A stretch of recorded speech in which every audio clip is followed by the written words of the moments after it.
Now, what if I told you that the device in your pocket is slowly changing how you see yourself? That with every scroll, every like, every perfect image you consume, your relationship with your reflection is being altered. In a world where the average teenager spends over 3 hours daily on social media platforms, a disturbing reality is emerging. Behind the filters, behind the likes, behind the carefully crafted images lies a growing crisis of self-esteem and body image. In this documentary, we explore a question that affects millions of young people around the world. How does social media influence self-esteem and body image? What we've discovered is troubling. Social media is fundamentally changing how our youth sees themselves, and not for the better.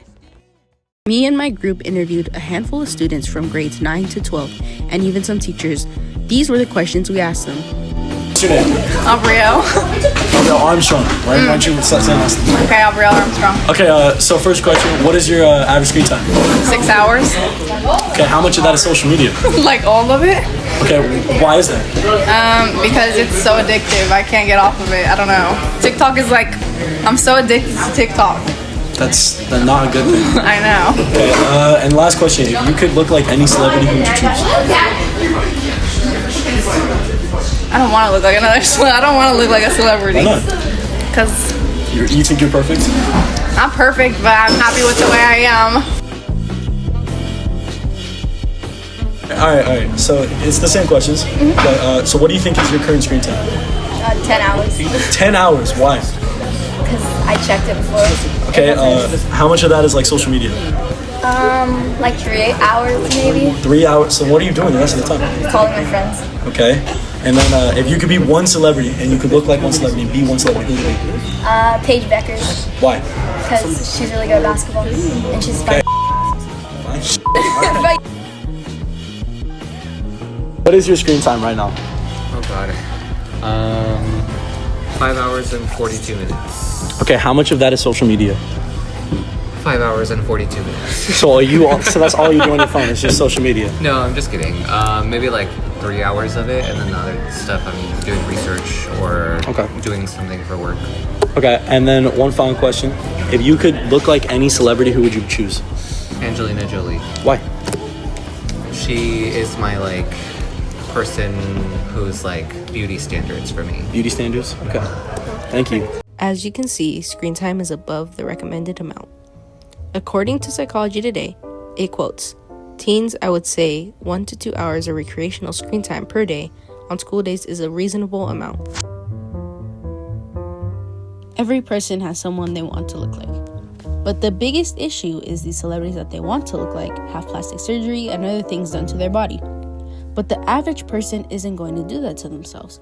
What's very common for people who compare themselves to influencers on social media is they develop eating disorders because they drive for thinness. Given the harmful consequences of body image concerns in terms of mental and physical health, their global burden is high.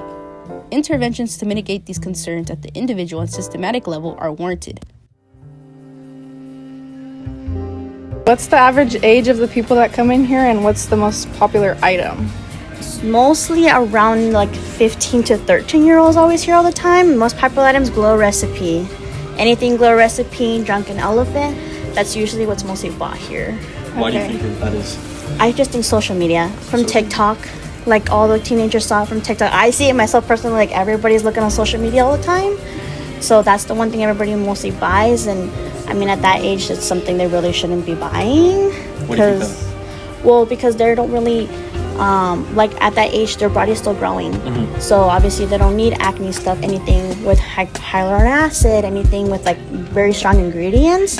I just think they should just, I mean, they could probably get like lipsticks and stuff like that, but anything with those strong ingredients, probably not. Yeah. Okay, thank you. Yeah, of course. Thank you so much. But it's not just about the images. It's about the algorithms designed to keep us engaged. The more time you spend looking at certain body types or beauty standards, the more of that content you'll be shown. The consequences are becoming clear. Research shows direct links between social media use and declining mental health among young people. But just remember, the next time you scroll through your feed, you're not just consuming content, you're consuming a worldview, and that worldview is shaping how you see yourself. The question is, are you going to let an algorithm decide what beauty means to you?